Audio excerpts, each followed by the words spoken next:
특별검사팀이 김기춘 전 대통령 비서실장과 조윤선 장관을 소환 조사하면서 국정농단의 또 다른 축인 문학의 블랙리스트 수사도 정점으로 치닫고 있습니다. 정치권에선 지지율 1, 2위를 달리는 문재인 전 대표와 반기문 전 총장의 기싸움도 치열해지고 있습니다.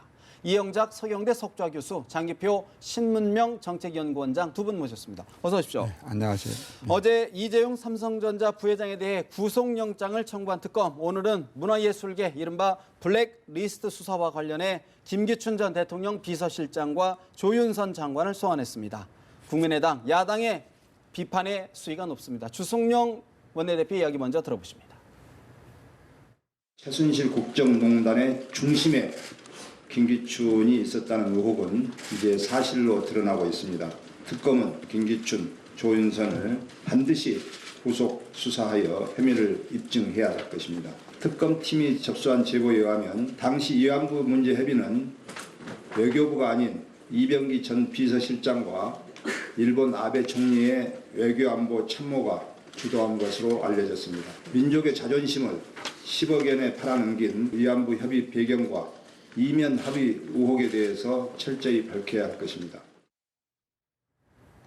국민의당 주승용 원내대표, 국정농단을 전반적으로 기획 은폐해온 김기춘 전 비서실장을 왜 구속 수사하지 않는지 국민들은 분개하고 있다라고 주장을 했습니다. 이 교수님, 특검팀 사실 이제 구속 수사까지 하겠다 이런 의지를 좀 밝히고 있거든요. 네. 국민들 관심이 과연 이 블랙리스트의 수사 최종 목표는 어디냐, 어떻게 보고 계신지요?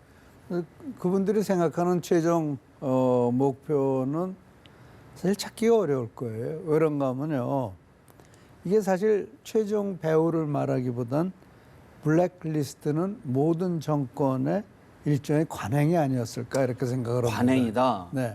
그래서 관행 늘 하는 일에서 차원에서 한 거라면은 배후를 따지기가 어렵겠죠. 네. 그래서 그리고 또 한 가지는 블랙리스트가 처음부터 특검의 아젠다에 있었던 건 아니잖아요. 하다가 보니까 먼저 털다가 보니까 나온 거 아니에요. 여기 제기된 거예요, 추가로. 네. 그래서 이것에 그렇게 그 힘을 쏟는다는 걸 보면은 결국 뭐 김기춘 비서실장을 얽어매고 싶은데, 네.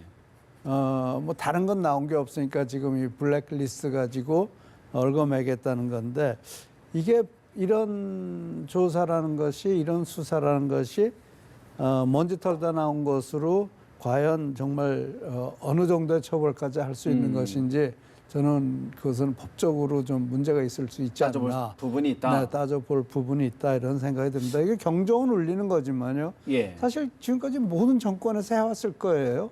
근데 과거에 뭐 뒤에 정권 때도 보면 뭐 이 문학의 인사들이 다 밀려나고 다 새로운 사람들이 다 들어왔단 말이에요. 그러니까 그런 그 밀물 썰물식의 문학의뿐만 아니고 모든 전반에서 인사 자체가 그런 네. 일이 있었기 때문에 이것이 반드시 그러면은 문학에만 있었겠느냐는 것도 따져볼 만한 거고요. 그래서 이게 뭐 이런 관행이 바람직한 거냐? 바람직하지 않겠죠. 그러나 또 굳이 이런 리스트까지 만들 필요는 어디 있겠나? 좀 어리석었지 않았나? 뭐 말 안 돼도 다 알 수 있는 건데. 그래서 저는 아무튼 그걸 떠나서 이거는 그냥 하다가 보니까 먼지 털다가 나온 건데, 네. 먼지 털다 나온 걸로 뭐 배후를 가리고 무슨 뭐 처벌을 하고 한다는 것이 어느 정도까지 할 수 있는 건지 제가 잘 결국은 이해가 안 돼요. 실체를 가리기가 쉽지 않을 것이다. 과거 때 오던 관행이다. 관행이기 때문에 어려울 것이다. 네. 전망을 해주시는데 우리 장 원장님 어떻게 보고 계십니까요? 그런데 우선요, 네. 김기춘 전 비서실장 이분은 정말 책임을 져야 됩니다. 이분은 법조인이기도 하지만 정치인인데, 정치는요 결과에 대해서 책임을 져야 됩니다. 이 지금 국헌문란, 이 국정농단에 의해서 지금 이 정부 기능이 거의 마비 상태에 있습니다. 대통령이 지금 몇 달째 지금 집권 정지 상태에 있습니다. 네. 그런데 물론 이건 박근혜 대통령의 가장 큰 책임이 있죠. 그러나 특히 청와대를 중심으로 해서 일어난 문제이기 때문에 김기춘 실장의 책임을 져야 됩니다. 네. 그리고 이거는 또 어떤 형태로든지 책임을 물을 수 있도록 검찰이든 특검이든 또는 국정조사에서든 저는 이게 이루어졌어야 되는데 아직 이것이 이루어지지 못한 것은 대단히 잘못이다 예. 생각하고요. 그다음에 그 이제 문화인 블랙리스트. 블랙리스트 문제는 있을 수 없는 일입니다. 이건 우리 이 박사님께서 뭐 좀 역대 정권이 다 정도의 차이는 있지만 그러지 않았겠느냐, 또 관행이지 않겠느냐. 저는 뭐 백보를 저는 전에 있었는지 모르지만 관행이었다 하더라도 이거는 없애야 됩니다.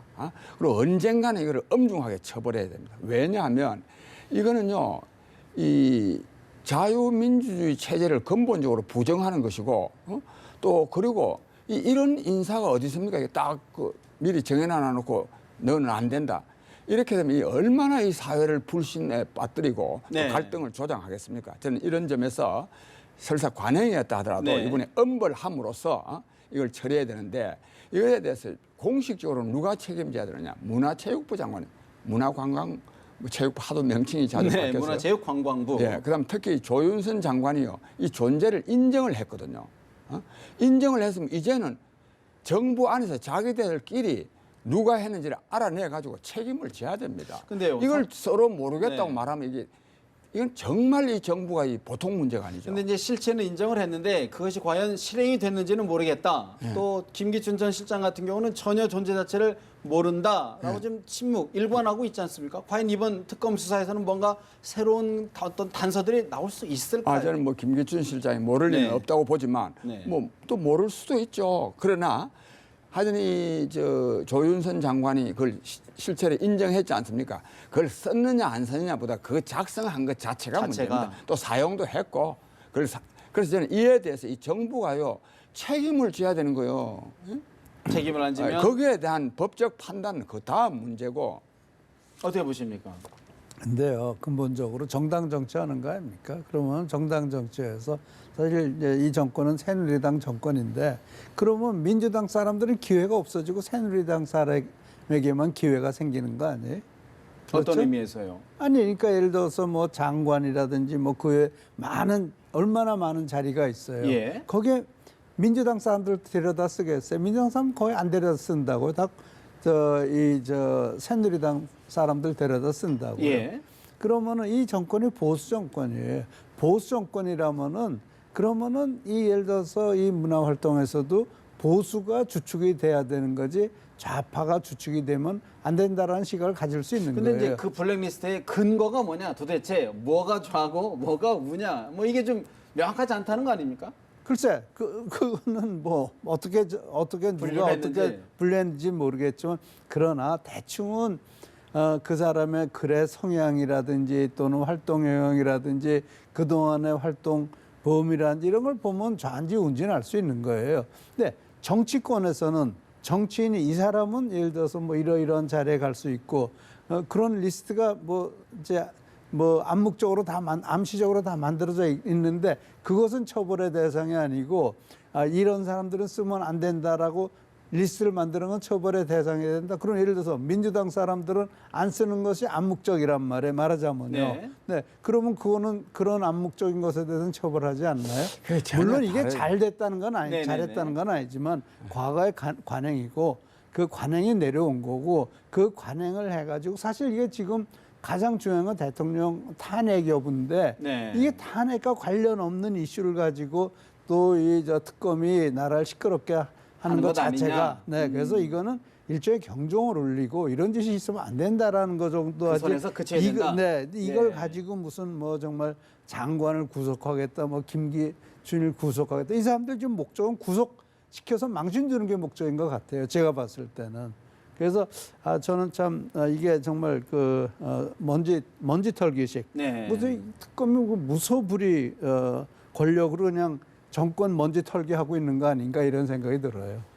근데 이게요, 이제 네. 정당 집권했을 때 그 자기 이념을 같이 하는, 또 정당을 함께 한 사람들 기용해서 쓰는 거 하고요. 네.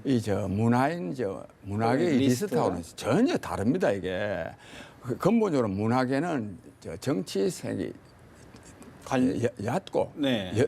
전혀 없는 건 아니지만 였고, 또 그다음 또 다양한 게 거의 문화입니다. 그다음에 이거를요, 어디 뭐 관직에 문화관광부에 직원으로 채용하는데 못 쓰겠다, 그건 또 뭐 이해가 됩니다. 그러나 출연하는 거 아닙니까? 출연하는 거, 또 그 지원금 주는 거, 이런 거를 못하게 하는 거예요. 이래 되면 그 정권 내에서는 한쪽 문화만 그냥 신장이 되고 다른 쪽 문화는 그냥 침체될 수밖에 없는 거예요. 이래 되면 이게 문화가 아니지 이게. 그래서 이거는 굉장히 잘못된 거고 백보를 양보해서 관행이었다 하더라도 예. 언젠가 이거는 엄중하게 처벌함으로써 이런 관행이 사라지도록 해야 지금은 됩니다. 이 교수님 지적 중에 하나는 예를 들어서 설사 그것이 잘못이다 하더라도 대통령의 탄핵 심판을 위해서 이런 수사를 곁가지로 하는 것 아니냐라는 지적은 어떻게 보시는지. 네, 뭐 그거는 약간 일리는 있습니다. 이 탄핵의 근본적인 것은 말하자면 최순실 씨 국정농단. 그 일당이라 그럴까 이 사람들에 의한 국정농단과 그다음에 또 박근혜 대통령의 국헌문란 이게 물론 주가 돼야 되는데 그러나 이 정권에 대한 여러 가지 그 잘못을 지적하다가 보니까 네. 뭐 이런 것도 나와야 되고 그다음에 이에 대해서 책임을 져야 됩니다. 이 정권은요 책임 안 지는 정권입니다. 그 어떤 것도 책임을 안 지니까 이런 것도 자꾸 나오는 겁니다. 사실 이제 오늘 서울중앙지법에서는 이제 최순실 씨 이른바 국정농단 재판에서 최 씨하고 조카 이제 장시호 씨가 나란히 출정했는데요. 이 교수님 둘 다 눈도 마주치지 않았다고 하는데 법정에서 서로 책임을 떠넘긴다는 거 아니겠습니까? 이런 모습은 어떻게 보시는지요? 저는 이걸 보면서요. 예. 뭐 여기 나온 거 보니까 죄수의 딜레마라는 건데 장시호 씨를 검찰에서 회유를 하였을 가능성이 이제 커 보입니다. 회유를 했다? 네, 장시호 씨 잡아놓고 처벌하는 건 의미가 없어요. 검찰로서는 큰 건은 최순실이거든요. 최순실은 궁극적으로 대통령이란 말이에요. 그래서 저는 장시호 씨를 구속한 것 자체가 처음부터 어떤 그 검찰의 그 최순실을 얽어매기 일단 구속해 놓고 나서 네. 그 회유를 해서 그래가지고 결국은 최순실을 얽어매기 위한 전략의 하나가 아니었나 이렇게 본다면은 제 생각에는 장시호 씨가 검찰에 덫에 걸려가지고 장시호 결국 씨 자체도 영재 스포츠센터 등등에서 좀 불법적인 돈을 쓰고 아니 횡령도 하고. 근데 나는 그 자세하게 그런 네네네. 내용은 제가 잘 모르겠는데 무슨 뭐 영재 스포츠센터에서 네. 거기서 횡령을 했나요? 일부 돈을 받았죠. 받아 쓰고. 그러니까 네네네. 그거를 그 활동의 범위로 쓴 거예요, 아니면 개인적으로 쓴 거예요? 개인적으로 쓰진 않았지만 어쨌든 그 아니 자체가 글쎄 예. 저 영재 센터가 법적으로 잘못된 건가요? 그 부분은 잘 확인을 그렇죠. 해야 돼요. 예. 확인이 안 되고 있는 거 아니에요. 그러니까 제가 봤을 근데 때는 그게 잘못된 겁니다. 예. 네, 지금 뭐 사실 이것도 아마 비영리 단체였을 텐데 비영리 단체가 지금 뭐 정부에서 정부뿐만 아니고 기업에서 돈 많이 받아다 쓰잖아요. 예. 네, 그러니까 뭐 옛날에 누구의 지금 박원순 시장 뭐 아름다운 재단도 마찬가지고, 네, 다 그런 건데요. 그러니까 결국은 장시호 씨를 어떤 빙자를 해서 어떤 이유를 대서 잡아넣어 가지고 결국 최순실을 얽어매기 위한 건데 그렇게 되니까 결국 장시호 씨는 최순실에 대해서 너 불면은 이 형량을 가볍게 해주겠다 또는 풀어주겠다 뭐 이런 식이고 이른바 네. 별건 수사를 했다. 그런 말씀이신 그럴 것 같아요. 그럴 것 같아. 어떻게 네. 보시는지요? 아니 이 본래는요 이 한간의 초기에 이 네. 사건의 초기에는 장시호라는 사람이 아주 실세다 이런 말도 많이 떠돌았습니다. 그것도 이 보니까 텔레비 나와서 말하는 거 보니까 좀 당당한 데도 있고 뭐 그런데 당연히 이거는 처벌받아야 됩니다. 왜냐하면 그 비영리 단체라 그러지만 그저 권력층의 압력에 의해서 삼성에서 그냥 돈을 지원한 것이기 때문에 이거를 정상적으로 지원했다고 보기가 어렵죠. 네. 그래서 저는 장시호 씨 문제가 되는 건 당연하고 그다음에 이 두 사람 사이가 나쁜 거는요. 전 이래 생각하는데 이 안종범 씨도 나중에 문제가 되겠지만은 네네네. 장시호 씨가 때로는 부인하려고 해도 부인할 수 없는 증거들이 다 이미 있는데 뭘 부인합니까? 저는 그런 점에서 장시호 씨가 뭐 일부러 회유에 의해서가 아니라 부인할 수가 없어서 어떤 증거들이 이미 예. 드러났기 때문에 어쩔 수 그럼요. 없이 실토하는 것이다. 그리고 또 다른 여러 장시호 씨는 관련된 게 많지 않거든요. 자기 사건과 관련된 거기 때문에 그거 뭐 부인할 게 무엇입니까? 부인할 수가 없죠. 그런 측면에서 보면은 사실 좀 이제 안종범 전 정책조정수석 얘기했는데 박 대통령이 출연금 할당, 예. 또 뭐 최태원 SK 회장 뭐 사면 등등에 직접 개입했다 이런 얘기를 어제 신문에서 실토를 했거든요. 예. 어떻게 보셨습니까? 이건 아주 중대 뉴스입니다. 저는 어제 뭐 이런 정황은 우리가 충분히 알고 있었지만 그러나 이게 증거가 제대로 밝혀진 게 잘 있다고 보기가 어려웠는데 네. 그 안종범 수석이요 말도 아니고 수첩에 다 적어놓은 것에 기초해서 말하자면 이 저 배당금은 전부 다 기업별로 다 할당하고 그리고 또 심지어는 최태원 씨 회장 그 사면도 사전에 다 뭐 그러고 이게 박근혜 정권의 국정 운영이었습니다. 이거는 정말 비난받아야 되죠. 저는 그와 관련해서 그럼 안종범 수석이 왜 이렇게 다 실토를 했냐? 저는 이건 두 가지라고 보는데 네. 하나는 상식적으로는 보통 뭐라고 생각하느냐 하면 자기 죄를 면하기 위해서, 즉 자기 죄를 가볍게 하기 위해서 그런다 그러는데 저는 그렇게만 보지는 않습니다. 예. 그래도 이 사람이 대학 교수고 또 그런데 저는 아마 지금 이 정도 되면 정말로 시인할 거는 시인하고 이 정권 자체적으로도 제대로 반성해야 된다. 이거 계속 부인하는 건 옳지 않다고 하는 나름대로의 반성의 발로다. 반성의 발로가 아닐까 저는 그렇게 생각합니다. 어떻게 보십니까? 네, 안종범 수석. 저는 이것에 대해서 처음부터 무슨 얘기를 나오면 대통령의 좋은 뜻을 가지고 안종범 수석한테 지시를 내리지 않았겠느냐. 제가 그런 얘기를 했었는데 결국 그 제가 생각했던 대로 대통령이 좋은 뜻을 이런 문화 융성이라든지 스포츠 뭐 이런 육성. 것에 관련 육성을 위해서 또 어디 보니까 뭐 가난한 그 스포츠인들을 돕기 위해서 이런 재단의 필요성을 예를 들어서 뭐 최순실 씨가 아이디어를 줬다라든지 그런 아이디어가 좋잖아요. 네. 근데 좋은 아이디어니까 그럼 그거 해보자 했는데 그럼 돈을 어떻게 만들까요? 그럼 이런 재벌들한테 좀 얘기를 해라. 그래서 뭐 이 재벌의 형평을 봤을 때 이런 정도까지는 돈을 낼 수 있을 거 아니냐 해서 돈을 거기다 이런 정도로 얘기해봐라 해서 모금을 한 것이 아닌가. 저는 이게 무슨 뭐 이익을 공유했다는지 하는데 대통령이 불과 몇백억 해가지고 그걸 이익을 공유하려고 했다라는 것 자체도 믿을 수가 없고 예. 더더군다나 비영리 단체로 들어가면요 그건 법이 무섭습니다. 그런데 돈이 들어가고 나가는 것이 굉장히 투명해야 되거든요. 그렇기 때문에 이게 뭐 대통령이 뭐 자기 개인적으로 이익을 보려고 했다, 뭐 최순실에게 어떤 혜택을 보게 하려고 했다라고 생각하고 싶지는 않아요. 예. 이건 순수한 뜻에서 한 거고 안종범 수석한테 이런 것이 필요하니까 예. 그리고 아이디어 자체가 최순실한테 나왔으니까 최순실하고 의논해서 이걸 해보면 어떻겠느냐 예. 이러지 않았을까라는 제 상상입니다. 근데 보통요, 우리 이제 이 박사님 말씀하시는 것처럼 이게 뭐 동기는 좋은 거 아니냐, 또는 뭐 돈 한 푼 모은 거 없지 않냐 이렇게 생각하는데 전혀 그게 아닙니다. 얘는 아주 동기가 불순합니다. 나쁩니다. 그 이유는 뭐냐 하면 설사 K스포츠 재단이나 뭐 미르 재단이 비영리 무슨 뭐 또 문화 스포츠 그걸 위한 재단이라 하더라도 이 재단을요 자기 아주 척건 중에 척건 정말 실세 중에 실세한테 그 운영권을 맡기지 안 하고 아무 더 전혀 모르는 사람한테 맡겼다면 이런 문제가 안 생깁니다. 그게 첫 번째로. 근데 그 척건한테 맡겼어요. 그다음에 또 하나 중요한 거는 뭐냐면 이 K스포츠 재단 이 보통 재단법인은요 네. 고유 재산을 90%로 하고 유동 재산, 그걸 쓸 수 있는 재산은 한 10%밖에 안 됩니다. 이거는요, 유동 재산을 80%로 하고 고유 재산을 10%로 했어요.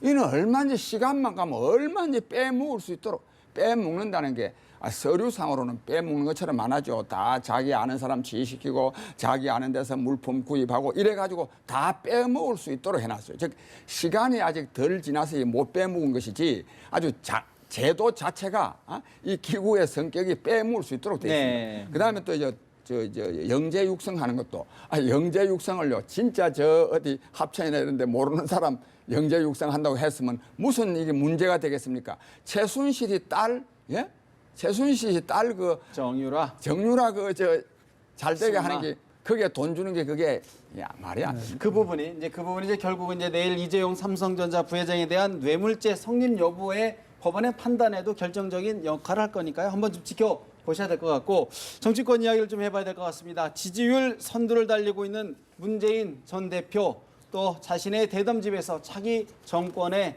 비전, 정책 등 자기의 구상을 털어놨습니다. 밝혔는데 정치권의 반응은 엇갈렸습니다. 먼저 들어보시고 대담 이어갑니다. 그동안 국민으로부터 나온 것은 권력이 아니라 희생이었습니다. 1%의 기득권 세력이 장악한 대한민국은 열심히 일할수록 살기 힘들어지는 나쁜 나라였습니다.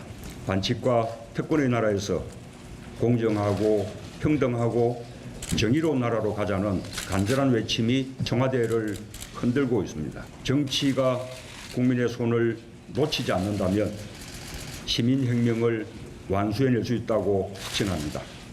저는 국민의 손을 꼭 잡고 새로운 대한민국으로 가고 싶습니다. 그럴 자신이 있습니다. 오늘 문재인 전 대표님이 그 대담집을 출간한다고 해서 미리 그 내용을 한번 훑어봤습니다. 여러 세력을 함께 아우르는 통솔력이나 화합하겠다라고 하는 의지가 부족하다는 생각이 듭니다. 가령 반기문 전 총장의 업적은 철저히 평가절하를 하면서 같은 당 대선 주자들에게는 관대한 평가를 내린 것은 문 전 대표가 말하는 상식과 정의의 회복과 거리감이 있다는 생각이 듭니다. 반공과 친일, 산업화와 보수를 하나의 세력으로 규정하는 문 전 대표의 증오적이고 편협한 역사 인식이 그저 놀라울 따름입니다. 특히 문 전 대표는 군부 세력과 안보를 빙자한 사회비 보수 세력이 민주화 이후에도 우리 사회를 지배해 간다고 주장하며 안보를 중시하는 사람들을 청산되어야 할 대상으로 규정하고 있습니다. 이러니 문 전 대표의 안보관은 늘 의심받고 2012년 대통령 선거에서도 국민의 선택을 받지 못했던 것입니다. 문재인 전 민주당 대표 사이비 보수가 우리 사회를 지배했다. 주류 기득권 세력을 교체해야 한다고 역설을 했습니다. 여권 증오적이고 편협한 역사 인식이라고 비판을 했습니다. 이 교수님 어떻게 보십니까? 전반적으로 여러 생각의 일단 비전들을 밝혔는데 어떤 내용으로 읽으셨는지요? 전 책을 못 봤으니까 모르겠는데요. 네. 뭐 1%가 지배하는 나쁜 나라라고 그랬는데 과거에 그 뒤에 정권이나 노무현 정권 그때는 뭐라고 그랬어요? 친노패족이라고 그러지 않았습니까? 노무현 정권 자체가 실패한 정권이고 그 실패한 정권에서 고위직을 지낸 분이 저런 말을 한다는 것 자체는 좀 이렇게 듣기 거북한 네. 얘기고요. 그리고 저는 문 대표의 생각이 항상 계속 변화하고 있기 때문에 지금 오늘 하신 말씀을 내일 또 똑같은 얘기를 할지는 잘 모르겠어요. 예를 들어서 사드 하나만 가지고만 보더라도 계속 변해왔죠. 또 박근혜 대통령에 대한 것만 하더라도 계속 변해왔죠. 네. 그러니까 저분의 생각이 이 순간적인 생각인지 정말 일관성 있는 것인지. 이 정말 정치 이념과 정치 철학 속에 있는 건지는 제가 잘 모르겠는데 저는 저분한테 제일 걱정되는 부분이 나는 지금도 잊을 수 없는 것이 유민희 아빠 단식할 때 그 단식 말린다고 가서 같이 단식하면서 전국을 완전히 경색시켜 버렸잖아요. 그래서 제가 저걸 보면서 예를 들어서 지금 한일 관계를 네. 저분은 위안부 할머니들의 그 피해 상황을 통해서 한일 관계를 본다고요. 네? 그런데 또 더 재밌는 거는 남북 관계는 네. 남북 관계에서도 남한의 피해자들이 엄청나게 많습니다. 그럼 우리 남북 관계에서도 그 피해자들의 시각을 가지고 북한을 봐야 되는 그럼 어떻게 거예요? 봐야 된다고 보시는지요? 보세요. 피해자는 위안과 보상의 대상이지 네. 피해자가 우리 미래를 정의 내려서는 안 돼요. 한일 관계를 위안부가 결정을 내려서도 안 되는 거고 남북 관계를 북한에 의해서 희생을 받은 그 사람들에 의해서 남북 관계가 정의돼도 안 되는 거예요. 삼자와 객관화시켜야 된다. 그거는 그러니까 피해자는 예.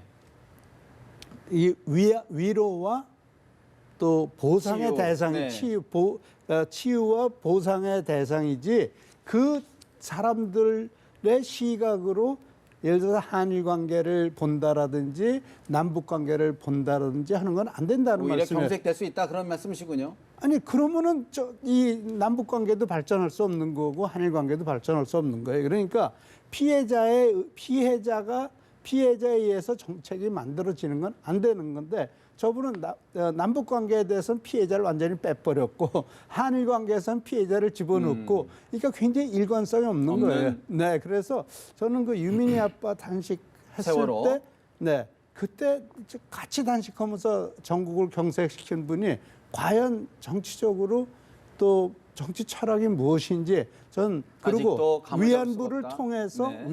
위안부가 한일 관계에서 최우선한다는 시각을 가지고 있는데 반면에 남북 관계에서는 남한에 있는 북한에 의한 희생자들의 시각을 전혀 보지 않고 있다. 그 시각이라면 안보적 색채가 더 짙어야죠. 짙어야 된다? 짙어야 어떻게 되죠. 보십니까? 근데 그런 게 전혀 안 없잖아요. 보인다? 일관성이 안 보이는 거죠. 예, 저는 뭐 우리 이 박사님 그리고 또 한 가지 더 말씀 보태면요. 재벌 개혁은 얘기하면서 왜 노동 개혁은 얘기를 안 해요. 뭐 기회가 있을 거라고 생각해보고요. 예. 아니, 위안부 문제는 꼭 뭐 피해자의 시각에서가 아니라 말하자면 일본 제국주의가 이런 인권 유린을 하고 또 지금도 그걸 반성하지 않는 일본은 문제다 뭐 이런 거겠죠. 그건 그렇고요. 저는 문재인 씨가 뭐 책을 출간했다는데 책 내용은 안 봤지만 네. 아까 자기가 스스로 뭐 요약해서 말하대요. 근데 자기가 비판한 말하자면 1% 기득권층이 지배한다. 네. 반칙과 특권이 계속 상존한다. 이런 말들 전부 다요. 저는 문재인 씨한테 딱 적용된다고 생각합니다. 오히려 스스로에게 되물어봐야 될 부분이다. 문재인 씨가요. 또는 더불어민주당의 그 주도자들요. 여기에서부터 배제된 사람이 어디 있습니까? 여기 딱 그 특권의 기득권층에 기득권이다. 포함됩니다. 그렇고 그다음에 새로운 대한민국을 만들겠다 그러는데 자기가요 그냥 국회의원이나 하던 정치인이 아닙니다. 권력의 최대 실세였습니다. 노무현 정부 때. 그때 새로운 대한민국을 왜 못 만들었습니까? 새로운 대한민국을 만들기는커녕 그때요 노무현 대통령 스스로 그런 말이 있지 않습니까? 깜박이 켜고 우회전했다고 나라를 엉망으로 만들었습니다. 이 지금 부동산이 가격이 폭등해서 문제인데 이게 노무현 정권 때 제일 많이 올라갔습니다. 즉 이런 정권을 담당했던 사람인데 그다음 또 반기문 씨에 대한 비판도 적절치 않습니다. 네. 그런 사람을 자기 말 맞다나 그 편한 자리만 옮겨 다니던 사람을 네. 노무현 정부가 추천해가지고 유엔 사무총장 됐지 않습니까? 그래서 그런 것도 그렇고 그래서 저는 이 반기문 씨가 전혀 이 대통령 후보가 되는 것은 적절치 않은 사람입니다. 대통령이 돼서는 안 될 사람입니다. 그런데 지금 지지율이 1위입니다. 그것도 상당히 압도적으로 1위입니다. 문재인 전 대표가. 예. 문재인 대표가 한 예. 26% 7% 되는데 이거는요 우리 국민들도 정신 차려야 됩니다. 노무현 정권 때 그런 실정을 보고 네. 그게 주요 책임이 있었던 사람을 다음 대통령 되기를 바라는 사람이 26%나 된다고 한다면 네. 이에 대한 책임은요 국민에게 있습니다. 그러면 반기문 전 유엔 사무총장 본인은 더 오래 살고 변혁을 더 겪었다. 기득권층이 아니다라는 취지의 이야기를 반박을 했거든요. 예. 이 언급은 어떻게 보십니까? 그것도 전혀 맞지 더 오래 봤다고 해서 되는 거 아니고요. 아닌 것도 자기가 또 기득권층 아닌 것도 아닙니다. 그다음에 저는 그런데 지금 이런 논란들 있지 않습니까? 예. 특권이냐 반칙이냐 기득권층이냐 이런 것 가지고 우리 문제를 풀라 그러면 안 됩니다. 저는 이게 저의 독특한 인식인데 네. 오늘의 이 세계적인 대변화를 새로운 문명 시대의 도래로 보고 지금까지와는 전혀 다른 이념과 정책을 강구해야 됩니다. 세대 정치 교체, 정권 교체하고도 다른 개념이다. 그러니까 이거는 구시대 대 신시대의 개념으로 가야 됩니다. 그러니까 정치 교체라는 말은 말로는 됩니다만은 그게 실제로 무슨 내용이 없습니다. 네. 그런 측면에서 사실 이제 반기문 유엔 사무총장 어제 기자들과의 간담회에서 설 이후에 입당 여부를 밝히겠다 이런 이야기를 했는데 이 교수님 사실 귀국 나흘 만에 이제 무소속 후보 이른바 무소속 후보의 어려움의 고충을 털어놓은 거거든요. 어떻게 보십니까? 근데 그건 너무 참을성이 없었다라고 생각해요. 지금 사실 어느 정당에 들어가느냐.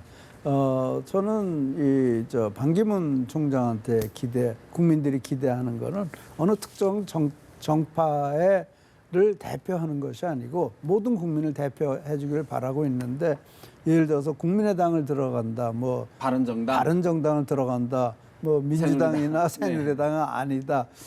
그러면은 민주당, 새누리당을 다 빼버리면은 3분의 2를 제거해 버리는 건데 그건 비현실적이에요. 그래서 제가 만약에 어드바이스를 한다면은 이승만 대통령이 정당 가지고 했나요? 정당 없었어요. 위원회를 만들었죠.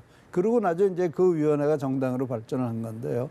그래서 내가 너무 반기문 총장이 이 정당에 들어갈 생각을 하고 있다라는 것은 너무 단견한 것이 아닌가 싶어요. 좀 더 깊은 생각을 오고 좀 더 막 돌아다니는 것도 좋지만 이제는 이제 며칠 와서 인사하고 다녔으니까 며칠 좀 방에 앉아서 참모들하고 앉아서 우리가 정리하고. 생각을 정리하는 게 좋지. 며칠 다녀보고 이게 내가 산악을 해보니까 정당이 없이는 안 되겠네. 정당 들어가야 되겠네.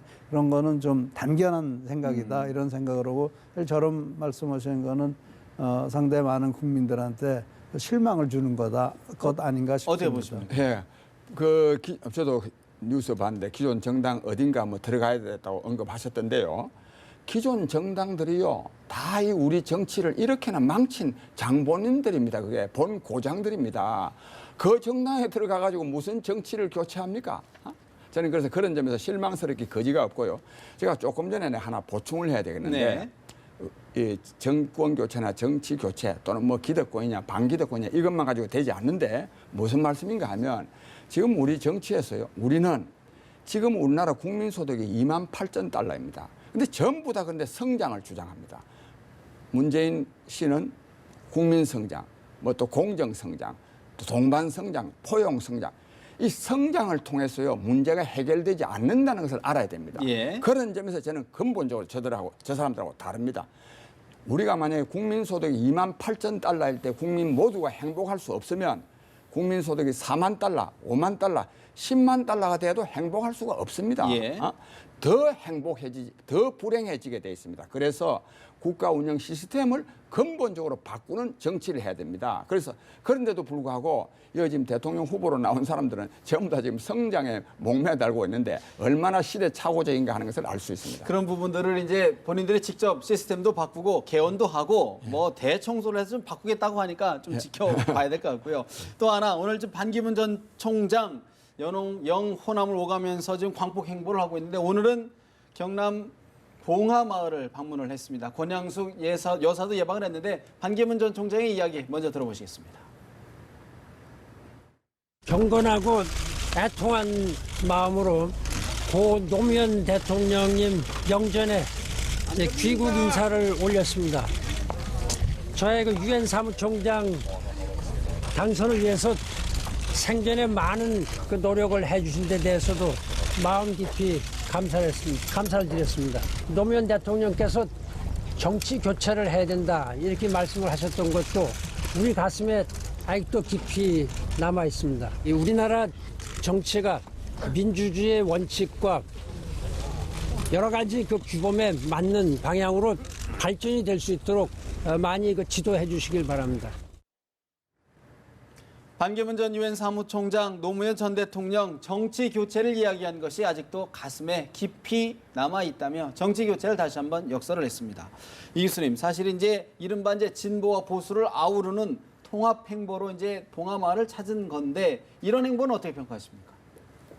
글쎄요, 그거는 정치인으로서 전에 이제 좀 동작동 국립묘지도 이제 전직 대통령을 다 찾았죠. 다 찾았고, 그리고 이제 노무현 대통령도 이제 저걸 참배를 했고, 그건 얼마든지 할 수 있는 일이고, 저건 덕담의 수준으로 봐야 되겠죠. 그렇다고 저런 말씀하셨다고 진보 유권자 단 한 사람의 마음도 바꾸지 못했을 겁니다. 그래서 저는 일종의 정치인으로서 그러니까 해야 될 일을 한 거죠. 네. 제가 의무조항을 이제 의례적인 한 건데 절차를 제가 다시 반 총장한테 어드바이스를 드린다면 이제 그동안 다 인사할 만큼 했으니까 박 대통령한테 전화도 하셨다고 그랬고, 그러니까 이제 이명박 대통령이나 뭐 그런 분 예방을 한다든지 그런 건 계획에 있는지 모르겠어요. 예. 그러나 그걸 다 따라서 이제 좀 며칠 앉아서 좀 한국을 그동안 나흘 봤으니까 나흘 쉬면서 나흘 앉아서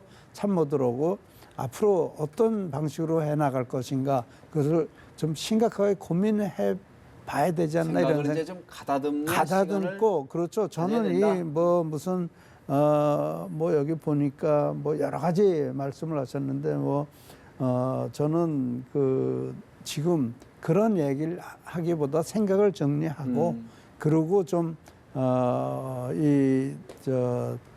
참모들과 의논하고 그래서 정말 사람 국민들이 설득될 수 있는 메시지를 그 메시지와 아이디어를 가지고 나와야지 지금 뭐 새누리당 아니고 뭐 민주당 아니고 그럼 어디예요? 뭐 그럼 뭐 무슨 뭐 바른정당이요? 바른정당 가겠다, 국민의당 가겠다는 거예요. 어느 정당 가겠다는 거예요. 그래서 저는 좀 너무 반 총장이 너무 성급하다 이런 생각이 들어요. 당장 야권에서는 이제 반기문 전 총장이 정치 교체를 이야기하는데 과연 그 주변에 계신 분들이 과연 세력들이 정치 교체를 할 만한 세력들이냐라고 이제 의문 부호를 자꾸 이제 표시하거든요. 어떻게 보십니까? 예, 저는 뭐 주변에 있는 반기문 총장 네. 그 주변에 있는 분들이 어떤 사람들이 왠지 잘 모르겠는데 뭐 신문 보니까 MB 사람들이 하더라고요. 그런데 저 방금 우리 이 박사님 말씀 참 맞습니다. 저는 깜짝 놀랐는데요. 뭐 첫날 어디 반기문 총장 귀국해서 인사하는 거는 뭐 이해가 되는데 아주 뭐 이 대통령 선거 유시하는 것처럼 아주 강행군을 하고 계셔서 예. 참 누가 이거 계획을 잘 짰는지 못 짰는지 싶은데 약간 되돌아보면 방금 말씀하신 대로 저렇게 할 일이 아닙니다. 아니고 정말로 좀 참모들하고 의논을 해가지고 네. 내가 집권을 하면 어떤 나라로 만들겠다 이런 것부터 먼저 좀 의논해야 될 것 같고요. 그러나 또 하나 저는 느껴지는 점은 있었습니다. 예. 이 아마 이 탄핵 이 재판이 이 인용으로 즉 이 탄핵이 수용됨으로써 아마 대통령 선거가 빨라질 것 같다고 저 팀에서도 판단하는 것 같다는 이런 느낌이 들고 지금 아주 그런 점에서요 완전히 지금 선거철이 되고 있습니다. 어쩌면 저게 아마 불법 선거운동일 수도 있는 그런 선거운동이 한창 진행되고 있는데 뭐 어쩔 수 없는 현상 같습니다. 사실 이제 결국 정치라는 것도 이제 사람이 하기 마련이고 어떤 사람들을 모여서 어떻게 정치를 펴느냐 이 문제에 관심을 가질 수밖에 없는데 야당의 비난, 반기문 전 총장을 향한 비판의 시각이 날카롭습니다. 야당 이야기를 듣고 추가로 좀 질문드리겠습니다.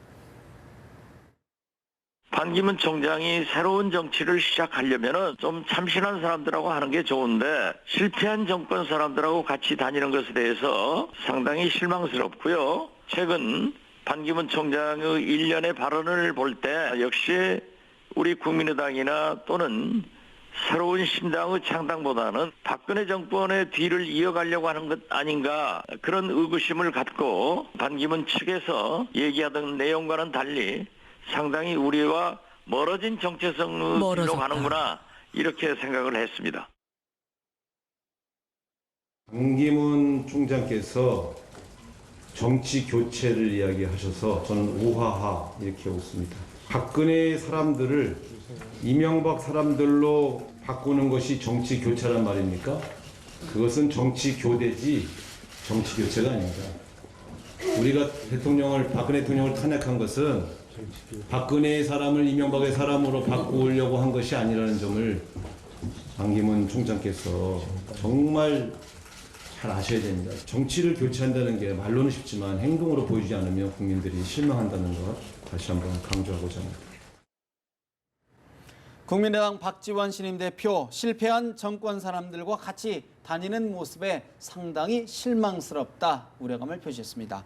민주당 우상호 원내대표 정치 교체 말로는 쉽지만 행동으로 보여주지 못하면 국민들은 크게 실망한다고 경고했습니다. 이 교수님, 사실 뭐 지금 이제 귀국한 지 얼마 안 됐고 이미 이제 아직 시간이 충분치는 않아요. 그거를 감안한다 하더라도 주변에 있는 인물들 어떻게 보고 계십니까? 지금 우리나라 이제 말하자면 보수계층의 정치인들이 이제 그 주변에 모이고 있는데요. 그렇다고 친박이 거기 가서 들어가기 어렵잖아요.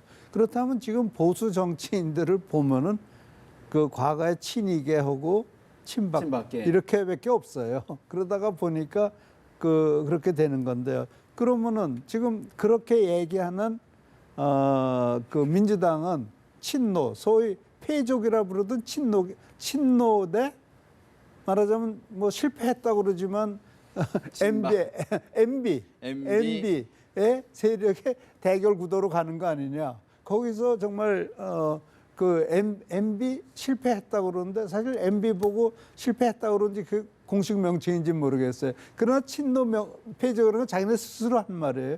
친노 패족 때 MB의 서로 실패한 세력들 아니냐? 서로 그 둘이 서로 그렇게 폄하해가면서 얘기한다는 건 우스운 거죠. 그러니까 저는 그것보다는 어떻게 희망을 줄 것이냐 그게 중요한 거고요. 근데 이 불행하게도 어떤 사람도 예를 들어서 지금 반기문 총장만 하더라도 정치 교체한다 그러면 교체하는 건 새로운 걸 얘기하는 거 아니에요? 새 정치하겠다는 거 아니에요?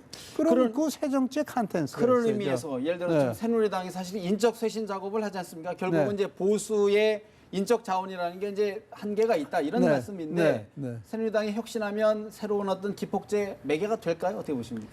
지금 우리나라에서는요, 이 인적 쇄신을 계속 얘기를 하는데 얼마 전에 누가 그런 얘기하더라고요. 예를 들어서 17대 총선에 60 몇 %가 새로운 물갈이로. 국회의원이었대요. 그렇지만 그래서 노무현 대통령이 총선에서 이겼지만 그렇다고 정치에 성공했나요? 인적 쇄신이 우리한테 새로운 걸 이때까지 모든 역사를 봤을 때 인적 쇄신이 새로운 걸 가져다 주지 못했어요. 그렇기 때문에 시스템의 교체가 필요한 건데 지금 문재인 측에서 가장 시스템의 교체를 반대하고 있잖아요.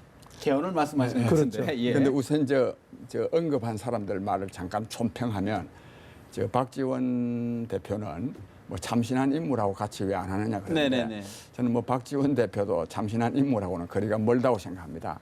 그다음에 또 우상호 대표는 친박 사람으로부터 친이 사람으로 MB 사람으로 교대하는 거는 그게 무슨 정권 교체냐? 정치 교체냐? 그건 정치 교대일 뿐이다 그랬는데 민주당 사람들로 바꿔도요 그것도 내나 정치 교체가 아닙니다. 알겠습니다. 새누리당 인적 쇄신 부분은 다음에 한번 코멘트를 좀 드려야 될 것 같습니다. 사실 지금 김종인 전 민주당 대표도 독자 세력화를 꾀하고 있다는 뭐 관측도 나오는데 좀 지켜봐야 될 것 같습니다. 두 분 말씀 오늘 여기서 줘야 될 것 같습니다. 말씀 고맙습니다. 네.